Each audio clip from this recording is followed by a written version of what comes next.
guys. Ay, sino yung nanakam dito? Sarap na ito. Nanghingi ng pera sila dito, bibili daw sila ng snacks nila. Binigyan na natin, madalang lang naman silang bumili ng chichirya. Tapos, nagulat ako, nila ako nito. Hindi ko pinapansin nung una. Tapos naalala ko, may sukang panyaman nga pala ako. Sarap. Sarap na.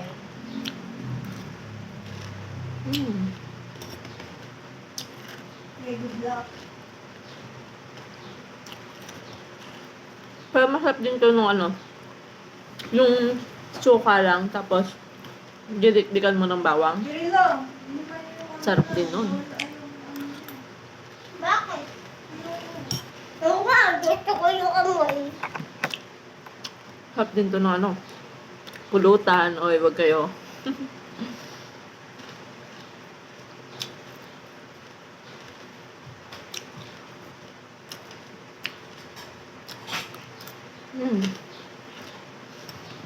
So, yun lang. Nang inggit lang ako. Kain na din kayo.